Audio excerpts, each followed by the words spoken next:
Queridos professores, é um privilégio estarmos juntos para podermos conversarmos um pouquinho sobre as melhores diretrizes para a lição dessa semana, que é a lição 10 do tempo de angústia. Eu quero agradecer já o convite da professora Mariana para estarmos juntos aqui, né? É um privilégio podermos servir, né?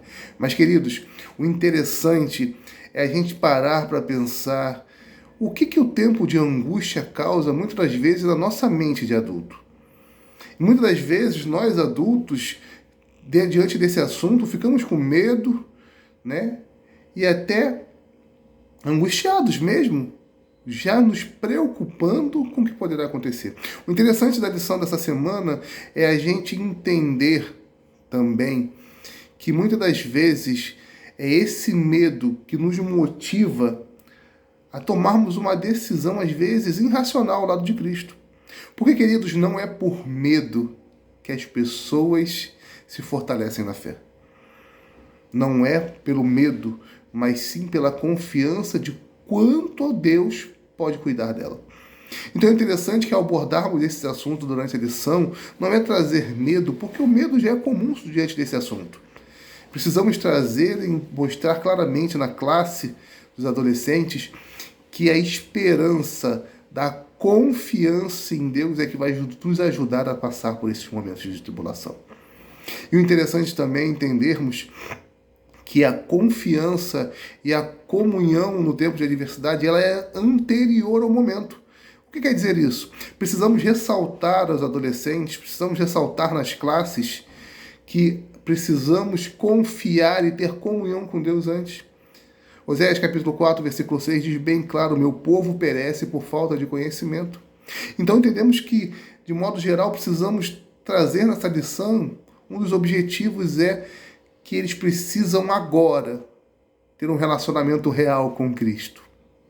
É agora, no momento de facilidade, de tranquilidade, de paz, que é o momento que devemos cada vez mais nos apegar a Cristo. O que é interessante? Se nós vamos ver outros personagens bíblicos, nós podemos ver que eles tomaram a decisão por ser fiel a Deus em momentos de tribulações, mas a fidelidade dele vem de antes daquele momento. Ninguém consegue ser fiel somente no momento da tribulação se não é fiel antes. Então, um dos passos da lição que é importante é ressaltarmos que agora é o momento deles terem uma comunhão viva e real, de conhecerem verdadeiramente quem é o Deus a qual eles têm estudado. E esse tempo de angústia, nós precisamos deixar bem claro também que mesmo sendo angustioso, mesmo em lutas e adversidades, mesmo talvez com a sensação de não perdoados os nossos pecados, nós precisamos confiar naquilo que temos crido. E principalmente é hoje o momento de nos arrependermos e pedirmos perdão pelos nossos pecados. Essa precisa ser a grande primeiro objetivo da lição dessa semana. Trazer a ideia dos adolescentes que é hoje que eu preciso me arrepender e pedir perdão a Deus. E seguir. Porque a palavra de Deus diz bem clara em 1 João 2:1: filhinho, eu vos escrevo para que não pequeis. Mas se todavia pecar, existe um advogado justo junto ao Pai, que é Jesus Cristo justo. Existe um advogado junto ao Pai, que é Jesus Cristo justo, desculpe. É esse foco que precisamos entender. O primeiro objetivo é trazer a ideia que hoje nós temos a oportunidade de termos os nossos pecados perdoados e a certeza do perdão dos nossos pecados. Porque, queridos, o céu não é para quem peca mais, menos. O céu é para quem se arrepende mais. Uma das coisas que é interessante de ressaltarmos é que não é a perfeição que vai nos salvar, mas, na verdade, a confiança que existe um Senhor que perdoa pecados. Quão maravilhoso é essa ideia, né? E isso fortalece também para que seja exercitada a confiança em Deus e não pelo medo.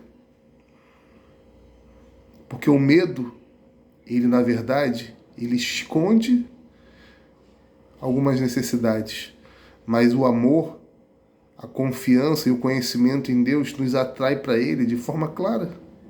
O medo um dia passa, o amor não. O amor, quando a gente conhece verdadeiramente quem é Deus, quando a gente entende quanto Deus é misericordioso, e esse é o momento que a lição traz para o objetivo de podermos perseverar também na confiança e do perdão de Deus. Um dos pontos é, eu preciso me arrepender agora, eu preciso confessar os meus pecados, eu preciso ter uma mudança de atitude na minha vida agora. Esse é um dos pontos que a lição traz. O outro também é perseverança nesse cuidado e comunhão com Deus. Essa relação com Deus íntima precisa ser cada dia mais exercitada através do estudo da Bíblia, da lição e da prática da oração. Precisamos ter hoje a perseverança de uma realidade real de comunhão com Deus. Não uma comunhão supérflua, não uma comunhão rápida, mas uma comunhão com Deus de forma clara, entendermos que Deus é amor. E Deus sendo amor, Ele nos ama e o maior intuito dele é nos salvar. E por isso que hoje, mais uma vez ressaltando a primeira parte do objetivo, é mostrar, professores, que Deus nos perdoe e hoje é o momento de sermos perdoados e buscarmos viver uma vida cada dia mais perto de Cristo Jesus. E a segunda parte é mantermos essa perseverança de continuarmos cada dia mais sendo guiados pelo seu Santo Espírito. Esse é o segredo do sucesso. Mateus 24:13 diz bem claro uma coisa que fortalece muito essa ideia da lição. Aquele que perseverar até o fim, esse será salvo. É perseverança, é continuação, é cada dia mais buscar estar mais perto do Senhor. Esse é o foco, essa é a vontade de Deus de nossa vida. E essa perseverança precisa ter frutos.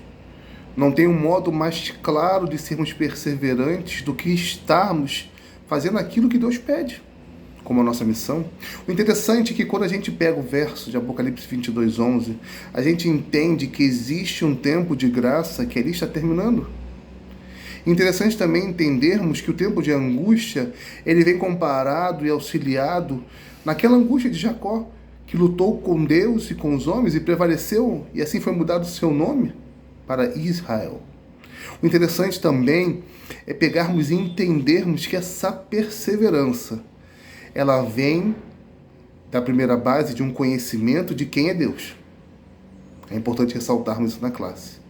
E desse conhecimento de quem é Deus, entendermos também que precisamos também manter, além do conhecimento, a prática. E qual é a prática? O interessante é entendermos também que a lição nos traz a ideia de que há um povo remanescente que vai ser vitorioso. E que devemos ser esse povo remanescente. E que esse povo remanescente existe uma missão. A missão de pregar a verdade bíblica. Queridos, é a verdade que nos liberta. Precisamos ressaltar e fomentar na mente dos adolescentes que a pregação do Evangelho precisa ser na sua vida diária. Pregar a verdade, viver a verdade, é conhecimento e prática. E que essa prática precisa ser real, precisa ser contínua. Talvez, queridos, tenha muito adolescentes, professores, que a gente não consiga alcançar como adultos, talvez com uma mente diferente da deles, de uma geração diferente, mas com certeza, quando a gente trabalhar cada dia mais a mente do adolescente, para que ele possa entender que ele é parte prática e útil na pregação do Evangelho, em alcançar as pessoas que o cercam, os adolescentes que o cercam, mostrando não só através de palavras, mas de atitudes, que ele é um remanescente. Aquele o qual deseja e vai estar de pé quando Jesus voltar, passando assim pelo tempo de angústia. Precisamos entender e focar que existem personagens bíblicos de forma prática. Dar o exemplo de José, que escolheu, conhecia Deus, praticava aquilo que Deus pedia e mesmo assim passou por angústia, mas venceu. Da mesma forma, Jacó, a qual denomina-se o tempo de angústia por causa da sua vivência, mas também os 3 da Babilônia, que não se prostraram diante a estátuas ou a ídolos, sabendo que Deus era com eles. Então, mais uma vez, a lição nos traz a ideia do objetivo de pensarmos o seguinte: eu preciso agora entender que ainda há oportunidade. Eu preciso agora ter um momento de comunhão com meu Deus e me arrepender dos meus pecados, porque agora é o tempo da oportunidade. Hoje. E ter uma comunhão mais forte com Deus, para conhecer cada dia mais Deus. E assim continuar perseverando até a volta de Jesus.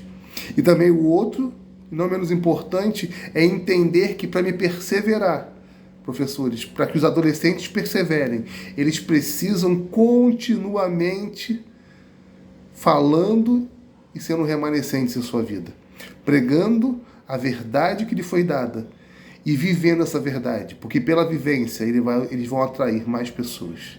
E o momento é agora.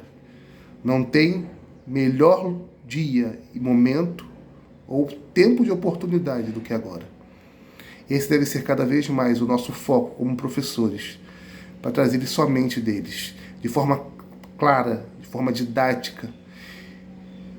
E a melhor forma é mostrar a verdade para cada um deles. E a verdade que vence. E assim eles vão ser mais que vencedores. E assim eles vão ser aqueles remanescentes também fiéis, que vão estar de pé, depois do tempo de angústia, em posição de vitória, recebendo do Senhor o galardão.